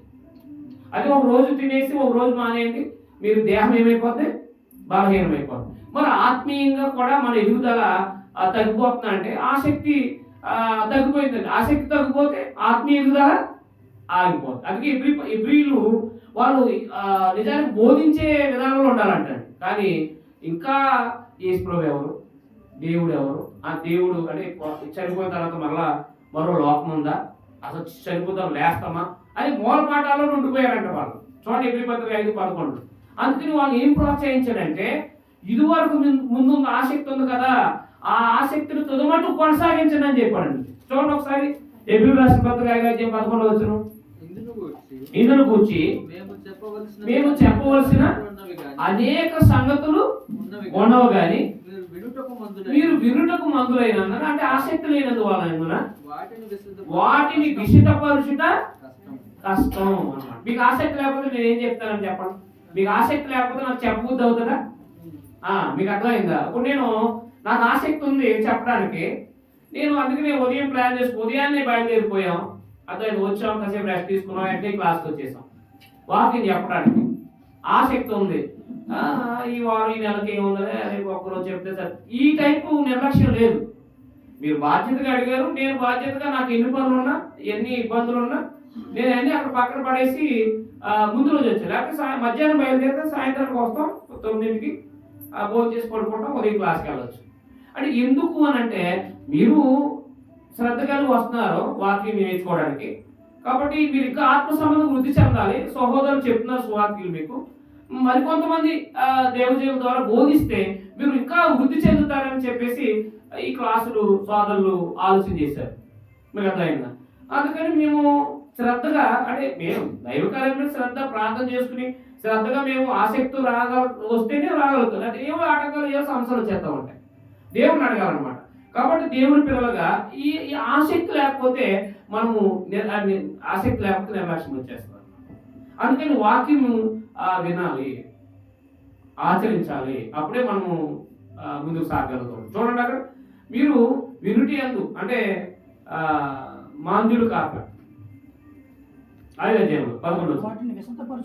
అంటే మీకు ఎందుకు కష్టం అవుతుందంటే మీరు ఎక్కువ విన్నారనుకోండి, మీరు ఇంకా బైబిల్ వినేటప్పుడు ఇంకా చాలా సింపుల్గా ఉంటుందండి. మీరు తక్కువ విన్నారనుకోండి, అబ్రహాం ఎవరు, ఇస్సాకు ఎవరు, యాకోబు ఎవరు, లేకపోతే పాపం అంటే ఈ చాలా విషయాలు తెలియదు అనమాట. పౌలు ఎవరు, లేకపోతే అపోలో ఎవరు, పేతురు గారు ఎవరు, ఇలాంటి ఏమి తెలియదు. ఎక్కువ వినటం వల్ల వారు చేసిన కార్యాలు మొదటి శతాబ్దంలో ఏథెన్స్లో ఉన్న, లేకపోతే తెస్సలోనికలో ఉన్న సంఘం ఏంటి, ఎఫెసులో ఉన్న సంఘం ఏంటి, లేకపోతే ఈ స్థానిక సంఘాలు ఏంటి, ఇవన్నీ అర్థమవుతాయి అన్నమాట. అప్పుడు వారు ఎంత ఆసక్తి కలిగి ఉన్నారు, మనం ఎంత ఆసక్తి కలిగి ఉన్నామో మనకు అర్థమవుతూ ఉంటుంది. అప్పుడు మనము మార్చుకోవడానికి అవకాశం ఉంది. మీకు అర్థమైందా? కాబట్టి వినుటకు మందులైనందున, వినటానికి మందులైతే ఇప్పుడు వినటానికి మందత్వం చూపించారనుకోండి, చెప్పేవాడికి నిరుత్సాహం వస్తుందా రాదా? కాబట్టి ఇప్పుడు చెప్పేవాడు అందరూ నిద్రవుతున్నారు అనుకోండి, మాటలు చెప్పాలి, పడుకుంటున్నారు అనుకోండి, బయటని తీయట్లేదు అనుకోండి, చెప్పేవాడికి ఏముంటుందంటే ఆసక్తి తగ్గిపోతుంది. అర్థమైంది? మీరందరూ యాక్టివ్గా ఉండి ఇంకా ఏదైనా డౌట్లు ఉంటే అడుగుతున్నారు అనుకోండి, ఇంకా శ్రద్ధ పేరుతుంది బోధించేవాడు, అవునా కాదా? కాబట్టి దేవుని పిల్లలు గుర్తుపెట్టు. అక్కడ ఎబ్రీ నుండి అదే యూదుల నుండి క్రైస్తవులైన వాళ్ళు ఒకసారి సంఘము ఏంటంటే వాళ్ళు వినుటకు మందులు అయిపోయారంట. ఎందుకు మందులు అయిపోయారు అని అంటే వాళ్ళ కాలాన్ని బట్టి చూస్తే ఏమన్నాడు, మీరు ఉపదేశకులుగా అంటే మరొకరికి బోధించే స్థాయిలో ఉండాలి, కానీ ఇంకా మీరు మూల పాఠాలు వినే స్థాయిలో ఉన్నారని చెప్పాడు. ఎందుకు అని జరిగిందో చూడండి. అక్కడ చెప్పాడు, కాలాన్ని బట్టి చూస్తే మీరు బోధకులు అంటే ఉపదేశకులుగా ఉండాలి, అంటే బోధించే స్థాయిలో ఉండాలి. మీరు నేర్చుకోగా మరొకరు చెప్పగలుగుతారా, చెప్పలేరా? చెప్తారు కదా. కాబట్టి అలాంటి స్థాయిలో ఉండాల్సిన సంఘం మళ్ళా మూల పాఠాలు అంటే మొదట మళ్ళా మూల పాఠాలు వినే స్థాయిలో ఉన్నారని చెప్పాడు. పసిపిల్లలుగా ఉన్నారు మీరు అని చెప్పాడు. ఎదగలేదని చెప్పాడు. ఎందుకు చూడండి, 6:12-13 చదవండి ఎబ్రీ పత్రిక. ఎందుకు వాళ్ళు ఎదగలేదు? ఎందుకు వాళ్ళు ఎదగలేదు అంటే చూడండి అక్కడ చదవండి. 6:13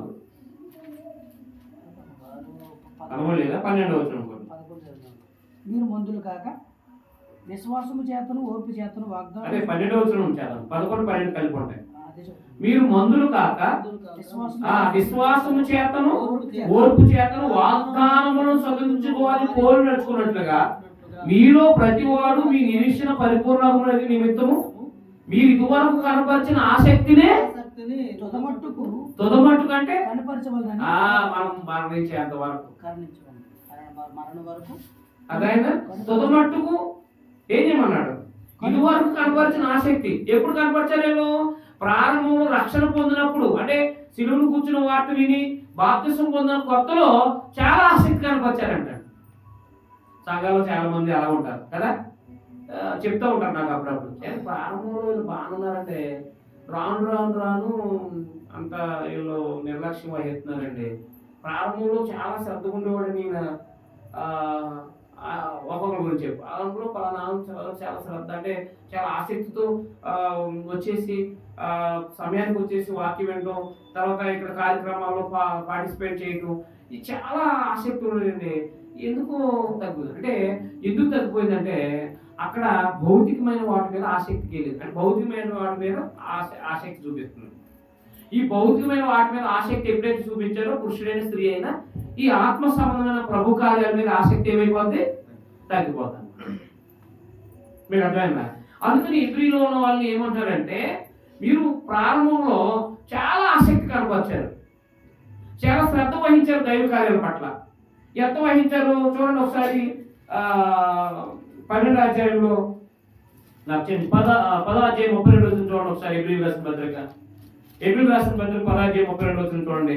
అయితే మీరు వెలిగింపబడిన మీదట శ్రమలతో కూడిన గొప్ప పోరాటం సహించిన పూర్వదినాల జ్ఞాపకం తెచ్చుకోండి. అంటే పూర్వం అంటే వాళ్ళకు ముందు, అంటే ఇప్పుడేమో రాసే సమయానికి వీళ్ళు బలహీనలు అయిపోయారు, అంటే ఆత్మీయంగా దిగజారిపోయారు. కానీ వారు ప్రారంభ దశ ఎలా ఉందంట? అయితే మీరు వెలిగింపబడి మీద శ్రమలతో కూడిన గొప్ప పోరాటం సహించిన పూర్వదినాలు జ్ఞాపకం తెచ్చుకోండి. ఒక విధంగా చూస్తే మీరు నిందలో బాధలు అనుభవించడం చేత 10 మందిలో ఆరాటపడ్డారు. ఆరాటపడ్డారంటే చాలా ఆసక్తిని కనపరిచారు, ఎదురు చూశారనమాట. మరొక విధంగా చూస్తే వాటిని అనుభవించిన వారితో పాలువారు అవుతుంది. ఖైదులో ఉన్న వారిని కరుణించారు. అర్థమైందని.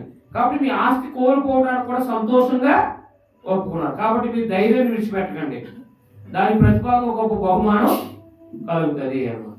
మీరు దేవుని చిత్తాన్ని నెరవేర్చిన వారై వాగ్దానం పొందిన నిమిత్తం మీకు ఓర్మి అవసరమైంది అన్నమాట. అర్థమైందండి. అంటే పూర్వదినాలు చూసుకుంటే చాలా అన్నమాట. చాలా మంది సేవకులు కూడా విన్నాను నేను, ఏదో ప్రారంభంలో సేవ చాలా బాగా చేశాడండి, చాలా అంటే ఖాళీ లేకుండా ఆసక్తిగా పనిచేశాడండి. ఎప్పుడైతే డబ్బు వచ్చిందో, అంటే ఎప్పుడైతే ధనం వచ్చిందో పనిచేయడం మానేశాడు. నేను పెద్దగా దైవ కార్యక్రమాలకు వెళ్ళడం మానేశాడు. ఏదో సంఘంలో చెప్పుకున్నాడు, శుభ్రంగా ఆదివారం సోమవారం శనివారం దాకా సొంత పనుల మీద ఉంటున్నాడండి. ప్రారంభంలో చాలా శ్రద్ధగా చేసుకోవడానికి మా సేవకుడు ఎక్కువ ఎక్కడికైనా, అంటే చాలా చోట్ల తిరిగారు కాబట్టి చాలా మంది అనుభవాలు నాకు చెప్పేవారు అనమాట. అంటే ఈ యవనస్తుడు ఉండేవాడండి, చాలా శ్రద్ధ ఉండేవాడండి. ఈ మధ్యలో కొంచెం ఆసక్తి తగ్గిపోయిందని అంటే నవ్వుతూ ఉండరు అంటారు. అంటే ఆసక్తి ఎందుకు తగ్గిపోయిందంటే మొత్తం మీద పెళ్లి మీదకి వెళ్ళిందో, లేకపోతే అమ్మాయి మీదకి వెళ్ళిందో, లేక అబ్బాయి మీదకి వెళ్ళిందో, దేని మీదకో మొత్తం మీద వెళ్ళింది. ఆసక్తి అంతా అలా పెరిగింది. అవునా? కాబట్టి చూడండి, ఒక అమ్మాయిని మామూలుగా మోహించాలనుకున్న వాడు ఏం చేస్తూ ఉంటాడంటే, ఆ శ్రద్ధగా ఏ స్కూల్ టయానికి ఏ సమయానికి వెళ్తుందో అక్కడికి వెళ్ళిపోతాడు శ్రద్ధగా. అవునా కదా? మంచి దేహం మీద శ్రద్ధ వచ్చేస్తుంది. అర్థమైంది? దేహం మీద శ్రద్ధ చూపించి ఆ సమయానికి ఉంటాడు అక్కడ. ఇవన్నీ వ్యర్థం. ఈ కార్యాలయం ఏంటి? వ్యర్థం. ప్రమాదం తెచ్చుకోవచ్చు, ప్రమాదాలు తెచ్చుకునే కార్యక్రమాలు ఏంటి? అదే దైవ కార్యాల పట్ల ఆసక్తి, శ్రద్ధ చూపించండి. అర్థమైంది? మన ఆత్మీయ జీవితం అనేది ఎంత ఉన్నతమైన స్థాయిలో ఉంటుందంటే, ఒక యోగుకు వచ్చిన శ్రమలు వచ్చినా, ప్రభు నేను ఎంత బాధ అయినా ఒక క్షణం, ఈ చులకన శ్రమ పెద్ద ఏమి ఎక్కువ కాదు అని చెప్పేసి యోగుకి వచ్చిన శ్రమలు కూడా వచ్చినా మనకి ఏమనిపించదు. కానీ ఇప్పుడు మనం అంటే కొన్ని చిన్న కుటుంబ సమస్యల్లోనే మనం తట్టుకోలేకపోతాం. ఎందుకు ఈ జీవితం, చచ్చిపోతే బెటర్ అని చెప్పేసి సహించుకోలేని మాటలు ఎన్నో మాట్లాడుతూ ఉంటారు. అవునా కదా? ఎందుకనంటే దైవ కార్యాల మీద మనం ముందుకు సాగుతూ ఉంటే, కార్యక్రమాల ఆసక్తి ముందుకు సాగుతూ ఉంటే మనకి ఇసుకు రాదు, సహనం అనేది ఎక్కువ పెరిగిపోతూ ఉంటుంది అన్నమాట. అందుకని పెద్దగా భూతత్వంలో చూసుకో అంటే చాలా పెద్దగా భూతత్వంలో చూసి అయ్యి బాబు ఇంత సమస్య, ఇంత బాధే, ఇంత ఇబ్బంది అని చూడమన్నమాట అండి. వాక్యం అంటే శ్రద్ధ దైవ కార్యాల మీద ఉందనుకోండి, భౌతికమైన శ్రమలు బాధలు పెద్దగా ఏమనిపించమండి, ఏమనిపించు. లేకపోతే మనము చాలా డిప్రెషన్ గురైపోతాం అనమాట. చాలా బాధాకరం అంటే మైండ్ చాలా ఆలోచనలోకి వెళ్ళిపోతుంది, ఏంటి నా జీవితం ఏమైపోద్ది అని చెప్పేసి. అదే ఆ దేవుని వాక్యం అభివృద్ధి అయ్యాం అనుకోండి, దేవుని వాక్యంలో అభివృద్ధి అయ్యాం అనుకోండి, ఏమనిపిస్తుంది తెలుసా, మానవ జీవితం అనేది అశాశ్వతమైంది, మనం అవసరం అనుకుంటే దేవుడు చూస్తాడు, లేకపోతే తీసుకుపోతాడు అనిపిస్తుంది. ఎవరికైనా ఈ మాట చెప్పండి, వయసులో ఉన్న వాళ్ళకి, దేవుడు ఉంటే ఉంటాడు, లేకపోతే అయ్యి బాబు నేను వెళ్ళిపోతే ఇవన్నీ ఎవరు చూసుకుంటారు, నా భర్త ఏమైపోతారు, నా పిల్లలు ఏమైపోతారు అనిపిస్తుంది. కానీ వెళ్ళిపోతున్నారు లేదా లోపల, వెళ్ళిపోతున్నారు లేదా, వెళ్ళిపోతున్నారు. కాబట్టి దేవుని పిల్లగా ఇక్కడ పూర్వ దినాల జ్ఞాపకం. ఒకవేళ మీలో ప్రారంభంలో ఒక ఆసక్తి ఉండి లేకపోతే కనుక మీరేం చేయాలి, ప్రారంభంలో ఆసక్తి ఉండి ఇప్పుడు ఒకవేళ అప్పుడు ఆసక్తి తగ్గిపోతే మీరేం చేయాలి, ఇప్పుడు పూర్వ దినాలు జ్ఞాపకం తెచ్చుకోవాలి. ఏప్రిల్లోని క్రైస్తవ ఏంటి, ప్రారంభంలో మనకు ఎంతో శ్రద్ధ ఉండేది, చీకటితో అవసరమైతే ఒక గంట ప్రార్థన పెట్టుకునేవాళ్ళు, లేదా నెలకు ఒక బైబిల్ తరగతి, లేకపోతే ఉదయం సాయం దాకా తరగతులు పెట్టుకునేవాళ్ళు. అప్పుడు చాలా బాగుండేది అనేవారు కొంతమంది. దైవ కార్యక్రమాలు మానేశాక మొత్తం మనకి ఆసక్తి అంతా తగ్గిపోయింది, ఆసక్తి లేదు అని చెప్పేసి ఉంటారన్నమాట చాలా మంది. అలాగా ఒకవేళ మనలో ఆసక్తి లేకపోతే ఆసక్తి ఎందుకు తగ్గింది, ఒకటి శరీర సంబంధమైన కార్యాల మీదకి వెళ్ళడం వల్ల ఆసక్తి తగ్గిందా, లేకపోతే చెడుతనం మీదకి వెళ్ళడం వల్ల ఆసక్తి తగ్గిందా, అది చూసుకుని అవి మానుకుని పూర్వదినాలు జ్ఞాపకం తెచ్చుకుని ఇదివరకు క్రీస్తునందు ఉన్న ఆసక్తిని ముందు మనం కనుపరుచుకోగలిగితే, తుదమట్టుకు మనము కొనసాగించగలిగితే మనం బహుమానాన్ని అనగా దేవుడు నిత్య జీవాన్ని మనం పొందుకుంటాం అన్నమాట. అర్థమైందా? ఇశ్రాయేలుకి చాలా ఆసక్తి ఏది, దైవ కార్యాలు అంటే ఇవ్వటం కూడా, అదే ఇవ్వటం కూడా చెప్పాడు. ఏది రోమపత్రిక 10:1-2 ఇశ్రాయేలు దేవుని యొక్క ఆసక్తి గలవారే, కానీ వారి ఆసక్తి జ్ఞానానుసారమైంది కాదన్నమాట. ఇప్పుడు లోకంలో కూడా క్రైస్తవులు అనబడే వాళ్ళ మధ్యలో కూడా ఆసక్తి ఉంది కొద్దిగా, కానీ అది జ్ఞానానుసారమైంది కాదు. ఈ 40 రోజులనే ప్రతిరోజు కూడుకుంటారు, ఆ తర్వాత భక్తి ఉండదు, ఏముండదు, జీవితాలు కూడా సరిగా ఉండదు. ప్రతిరోజు క్రైస్తవుడు ఈ యొక్క దేవుని చిత్తానుసారం బ్రతకడానికి దైవ కార్యాల మీద శ్రద్ధ ఉండాలి, ఆసక్తి ఉండాలన్నమాట. బైబిల్ చదువుకోవాలని ఆసక్తి ఉండాలి. అర్థమైందని దైవ కార్యక్రమంలో పార్టిసిపేట్ అంటే మనం భాగస్థులం అవ్వాలి, ప్రభు పనులు మనం భాగస్థులం అవ్వాలని ఆసక్తి ఉండాలి. అలాగే ప్రభు ఆ భేదం జ్ఞాపకం చేసుకోమన్నాడు కాబట్టి ఆ భేదం జ్ఞాపకం చేసుకునే ఆసక్తి కూడా మనలో ఉండగలిగితే చాలా పర్ఫెక్ట్గా ఉంటుందని జీవితం. మీకు అర్థమైందా? కాబట్టి మొదట ఉన్న ఆసక్తి ఎందుకు తగ్గిపోయిందో ఒకసారి ఆలోచించేయండి. అర్థమైందా? ఆలోచించేయండి, సరిపోద్ది. మొదట ఉన్న ఆసక్తి ఎందుకు తగ్గిపోయిందో ఆలోచించేయండి. బైబిల్ని చదవటం అంటే ఒకవేళ ఆసక్తి తగ్గిపోయిందంటే ఆలోచించేయండి. ఆరాధనకి వెళ్ళాలనే సమయానికి ఆరాధనకి వెళ్ళాలనే ఆసక్తి లేకపోతే ఎందుకు తగ్గిపోయిందో ఆలోచించేయండి.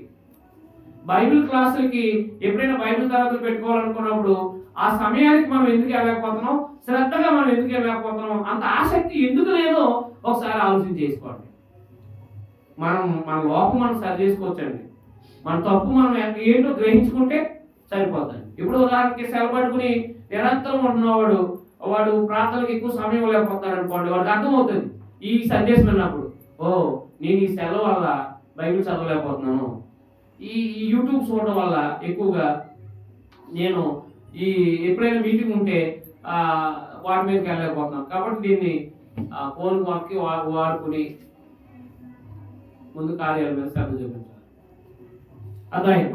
అలాగే ఒక స్త్రీ ఎందుకు నేను శ్రద్ధ చూపించలేకపోతున్నాను అంటే దైవ కార్యాల పట్ల నాకు ఎందుకు శ్రద్ధ లేదు అని అంటే ఒకవేళ శరీర సంబంధమైన వాటి మీద మనసు పెరిగిందేమో.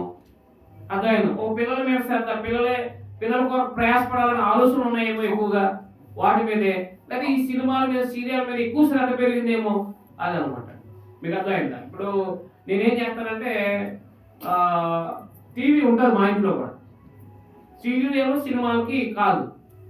ఏదైనా జస్ట్ ఒక అరగంట ఏదైనా ప్రోగ్రామ్ చూడాలన్నా, లేకపోతే ఏదైనా నేను ఇద్దరు కానీ గ్రీక్ కానీ ఏదైనా ఒక లెసన్ చూడాలన్నా మేము ఆలోచన చేస్తూ ఉంటాం.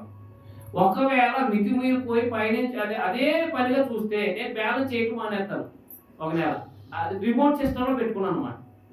ఏ రిమోట్ సిస్టమ్ అంటే ఇప్పుడు కేబుల్ పెట్టేయమనుకోండి, అది అలా వస్తూ ఉంటుంది డబ్బులు, అవునా కాదా? డబ్బులు కట్టడం ఆగిపోతే ఏమవుద్ది?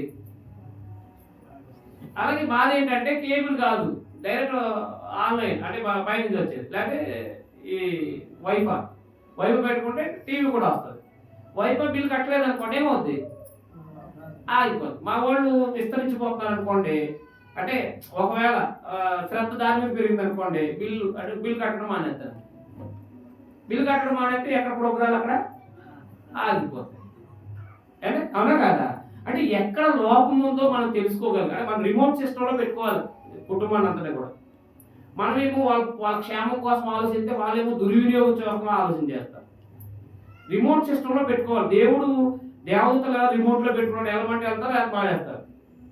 అయితే మానవుడు మాత్రం స్వతంత్రంగా చేశాడు. నువ్వైతే యథార్థంగా బతకదు, లేదా భక్తి నువ్వు ఇష్టమన్నట్టు బతకవచ్చు. అయితే రేపు పొద్దున తీర్పు ఉంది, అదైనా కాబట్టి స్వాతంత్రం ఇచ్చాడు. అయితే మనం స్వాతంత్రం ఏం చేస్తున్నాం? దుర్వినియోగం చేసుకున్నామా? సద్వినియోగం చేసుకున్నామా? ఆలోచన చేయండి. దుర్వినియోగం చేస్తున్నాం, సద్వినియోగం చేసుకున్నామా? దుర్వినియోగం చేసుకున్నాం. ఈ రోజు మళ్ళా రేపు రాదు, అన్నాడు కాదు. ఈ సమయం మళ్ళా లేదు మనకి, అర్థమైందా? ఇప్పుడు సినిమాల కాడ, సీరియల్ కాడ సమయం గడిపేశాం, లేదా లోక సంబంధమైన పనికిరాని మాటల కాడ మనం కాలం గడిపేశాం. ఏం చేసాం? మన జీవిత కాలాన్ని మనం వ్యర్థం చేసుకుంటున్నాం అన్నమాట, వృధా చేసుకున్నాం. మళ్ళా తిరిగి వస్తుందా? రాదు. చాలా మంది అంటూ ఉంటారు, నేను యవనస్తులు కూడా పాడు చేసుకున్నాను, ఇప్పుడు చేయాలని ఆసక్తి ఉంది, కానీ ఇప్పుడు దేహం ఏం చేయట్లేదు, పని చేయట్లేదు. ఆ రోజు ఏడవద్దు అసలు. నాకు ఏడుపు అంటే ఏడుపు అంటే ఎవరైనా చనిపో, లేదా ఏదైనా ఇన్సిడెంట్ జరిగినా ఏడుస్తాం, అది వ్యక్తిగత వస్తుంది. నేను ఎందుకు ఏమి ఏడనంటే, నా సమయాన్ని చేసుకున్నాను తండ్రి క్షమించమని ఏడను. ఎందుకంటే నేను సమయాన్ని చాలా సద్వినియోగం చేసుకుంటున్నాను. మీకు అర్థమైంది? కాబట్టి గ్రంథాన్ని బాగా ధ్యానిస్తూనే ఉంటారు, ఇప్పుడు కూడా చదువుతూనే ఉంటారు. మీకు అర్థమైంది? ఎందుకు అంటే ఏడుపు రాదంటే, ఇప్పుడు ఎవరైనా కొంతమంది ఏడుస్తారు, కొంతమంది ఉద్దాటం ఉన్నవాళ్ళు, నా బ్రతుకంతా హెచ్చరివిడిగా బతికేశారండి, అప్పుడు దైవ కార్యాల మీద ఏం మనసు లేదు. ఒక ఆయన వచ్చాడు, ₹1,00,00,000 అంటే ఆయన చాలా ఆస్తిపరుడు అన్నమాట. బైబిల్ క్లాస్కి వచ్చాడు ఆయన, ఆస్తిపరుడు, చాలా ఆస్తిపరుడు ఆయన. అయితే ఏమైందంటే కొన్ని వ్యాపారాలు దెబ్బతింటం వల్ల మొత్తం ₹1,00,00,000 ఇల్లు అమ్ముకోవాల్సిన పరిస్థితి వచ్చేసింది. ఆ సమయంలో మన దగ్గర ట్రైనింగ్కి వచ్చాడు. మీకు అర్థమైంది? అప్పుడు ఆయన లేచారు, వాడు జీవన్ గారు మీరు చెప్తున్నది నాకు అర్థమైందండి. ఇప్పుడు 70-80 సంవత్సరాలు వచ్చాడు అక్కడ మన సోదరుడు పాలకోడు. అర్థమైందా? ఏమన్నాడు? కోటీశ్వరుడు జీరోకి వచ్చేసాడు. అంటే వాళ్ళు ఏమైంది? బండ్లు అయినాయి. అప్పుడు వాక్యం నేర్చుకుంటానికి వచ్చాడు ఆయన వద్దాపిలో. ఇంకా బతికితే 10 సంవత్సరాలు 5 సంవత్సరాలు. అప్పుడు ఆయన ఏమన్నాడంటే, జీవన్ గారు మా అమ్మ క్రైస్తవురాలే, కానీ నేను ఏదో మొక్కుబడికి ఎప్పుడో ఎల్లుగొండు తప్ప అసలు దైవ కార్యాల మీద అస్సలు శ్రద్ధ చూపించలేదండి. కానీ ఇప్పుడు చూపించాలని ఉందండి, కానీ దేహం సహకరించలేదు, డబ్బులు కూడా లేదు. డబ్బులు ఉన్నప్పుడు ఎంజాయ్ అంటే శరీర సంబంధం దుర్మార్గమైన పనులు, అది వ్యక్తిగా చెడుతనానికి అర్థమైన తాగడం, తినడం, వీటి మీదకి వెళ్ళిపోయాను. డబ్బులు అయిపోయాక అదే కీర్తన ఉంది కదా, ప్రపంచ నటనలో ప్రావీణ్యత గాంచి బలహీన ఇప్పుడు అది వర్తిస్తారు చాలా మంది. ఆ మాటలు రాకూడదు. అర్థమైందా? మన ఇంట్లో క్రైస్తవులు ఉన్నప్పుడు దైవ కార్యాల పట్ల ఆసక్తి మనం చూపిస్తూ ఉంటే వాళ్ళు అంటే ఒకవేళ చూపించలేకపోతే కనుక నష్టపోతాం. ఆలోచన చేసుకోండి దేవుని పిల్లలు. అలాంటి దుస్థితి మన వృద్ధాప్యంలోకి వచ్చేటప్పుడు రాకూడదు. నా జీవితం అంతా పాడు చేసుకున్నాను, నా జీవితం అంతా వ్యర్థంగా గడిపాను, ఇప్పుడు చేయాలని ఆసక్తి ఉంది, నేను ఏం చేయలేకపోతున్నాను అని కూడా ఆయన ఇలాగా ఎన్నో వేల రూపాయలు ఇచ్చేసేవాడట. నాకు ఒక 500 ఇవ్వడానికి దేవుడు గారు ప్రతి ఇవ్వాలనుకుంటున్నానండి, కానీ ఏమనుకోకుండా తక్కువ ఇస్తున్నాను. నేను అనుకున్నవాడిని అన్నీ అయిపోతేనే నా దగ్గరకు వస్తానులే వాకి పెట్టడానికి. అంటే నెత్తి మీద జుట్టు ఉంటే మనం ఇలా ఎగరేస్తూ ఉంటాం కదా, చాలా అందంగా ఉంటుంది. లేకపోతే అంటాం కాదు కదా, దానికి శ్రద్ధ ఏమి ఉండదు, ఇంకా ఏముంటదా, దువ్వని ఉండదు, నూనె ఉండదు, ఏం ఉండదు, గుండెగా ఉంటే మొత్తం అంతా. ఈ మొత్తం ఏమీ లేకున్న తర్వాత ప్రతిరోజు ప్రార్థన, ప్రతిరోజు వాక్యమే, గుండె అయిపోయిన తర్వాత ఇక అత్తమాను ప్రార్థన అంటే మొత్తం ఏమీ లేకపోతే దైవ కార్యాల మీద శ్రద్ధ, అన్నీ ఉంటే ఎంజాయ్. ఆలోచన చేయండి. ఒకవేళ అన్నీ ఉన్నాయని చెప్పేసి అశ్రద్ధ చేస్తున్నారేమో, ఒకప్పుడు లేకుండా పోతే మాత్రం అప్పుడు మీరు ఎంత ఆసక్తి కనపరిచినా మీరు కొన్ని పనులు క్రైస్తవులుగా చేయలేరు, వేదలకు ఇవ్వలేరు, సువార్త పనులు సహకారం చేయలేరు. అర్థమైందండి? కాబట్టి ఉన్నప్పుడే అని మనకు ఆయుష్కాలం ఉన్నప్పుడే దైవ కార్యాల మీద శ్రద్ధ చూపించి మనము బహుమానం కొరకు, రేపు మనం చనిపోయిన తర్వాత బహుమానం ఉంది కాబట్టి ఆ బహుమానం కొరకు మనము ఎప్పటికీ ప్రభు కార్యాల మీద ఎప్పటికీ ఆసక్తులని మొదటి 15 ఎప్పటికీ ఏమైనా ఉన్నాడు, ప్రభు కార్యాభివృద్ధి యందు ఆసక్తిగా ఉండమన్నాడు అనమాట. అందువల్ల దేవుడి పిల్లలు ఆలోచన చేసుకోండి. రాత్రికాల సమయంలో ఆసక్తి ఎందుకు తగ్గిపోయిందో ఆలోచన చేయండి, సరి చేసుకోండి. ఇప్పటికైనా దైవ కార్యాల మీద శ్రద్ధ పెట్టండి. సమయానికి దేవుని ఆరాధించడానికి నిర్లక్ష్యం చేయకండి. బైబిల్ క్లాస్లో వాక్యం వినడానికి ప్రయాసపడండి. ప్రతిరోజు బైబిల్ చదవడం మానకండి. ప్రార్థన శ్రద్ధగా చేసుకోండి. ఆసక్తితో ప్రార్థన చేయండి. దేవుని సహాయం ఉండదా ఉండదా? శ్రద్ధగా ప్రార్థన చేస్తే దేవుడు వింటాడంట. కాబట్టి ఎక్కడ లోపం ఉందో చూసుకుని ముందుకు సాగితే అద్భుతం ఉండదు. అంటే మనం చనిపోయేంత వరకు ప్రభు పనుల మీద ఎప్పటికీ ఆసక్తులుగా ఉండాలన్నమాట. అలాంటి ఆసక్తి కలిగినటువంటి వారికి ఇక్కడ ఉన్న స్థానిక సంఘం, మీరు నేను అందరం ఉండాలని, ఎప్పటికీ ఆసక్తులుగా ఉండాలని, ఎప్పటికీ దైవ కార్యాల మీద శ్రద్ధ నిలపాలని, ఆసక్తిని కనపరచాలని మిమ్మల్ని హెచ్చరిస్తూ నేను హెచ్చరించుకుంటూ ముగిస్తున్నాను. మీ అందరికీ వందనాలు. ఈ అవకాశం ఇచ్చిన సహోదరులకి, ఇక్కడ సువార్థికులకి, అలాగే రామారావు గారికి ప్రత్యేకంగా